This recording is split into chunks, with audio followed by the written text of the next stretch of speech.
بسم الله الرحمن الرحيم كلنتي wanaagsan daawadee halkan waa Cali Media anigoo Cali Rashid Maxamed ayaa ku warami doona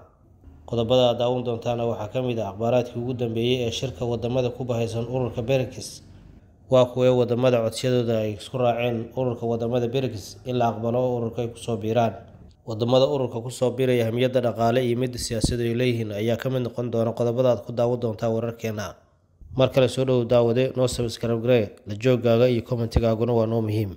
ururka BRICS oo aag dhaqaale oo ay ku midaysan yihiin ilaa 5 wadan oo ka kala dhisan Latin America, Africa, Asia iyo Europe ayaa waxa ujeedkiisu ahaa in looga fogaado maamulka dhaqaale ee dunida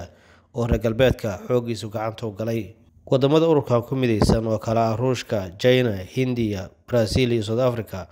ayaa waxa loo arkaa inay ka mid yihiin wadamada dunida ee kobaca aad ku wanaagsan ee dhanka dhaqaalaha sameynaya shirka sanadkan oo lagu qabtay wadanka South Africa ayaa waxa ka soo qayb galay madaxweynaha Shiinaha Xi Jinping, ra'iisul wasaaraha Hindiya Narendra Modi, madaxweynaha Brazil Luiz Lula da Silva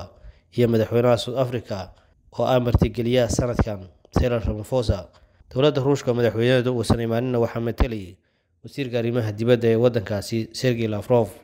laba ujeedo waaweyn ayaa la tilmaamay inay ka mid ahaayeen waxyaabo lagu soo bandhigay kulankaasi intuu socday waxaana lagu casuumay madaxdu tiro badan oo caalamka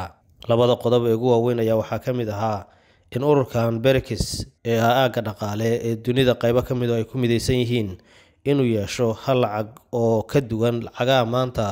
dunida wax lagu maalgeliyo sida dollarka, yuuraha iyo lacagta pound-ka. qodobka kale ayaa wuxuu ahaa in la ballaariyo ururkan BRICS oo hadda ka kooban ilaa 5 wadan waxaa soo codsaday sida la tilmaamay wadamo ka badan 40 wadan waxaase markii dambe isku raaceen in la aqbalo ilaa 6 wadan oo boroseeska ku soo biirida uu bilaaban doono wixii ka bilowda 1 January sanadka 2024 ee soo socota. 6daas wadan marka la isku daro bulshada ay ku soo biirin doonaan ururka ayaa waxay gaaraysaa 5 bilyan dad ah. waxaa muuqanaysa in wadamadan ay aad uga baarandegeen istaraatiijiyadda ay wadamadaas ku soo kordhin karaan sida Argentina oo wadan aad u xooggan marka loo fiiriyo wadamada Latin America, Saudi Arabia iyo Imaaraadka Carabta oo ayaguna wadamo carbeed oo dhaqaale aad u xooggan leh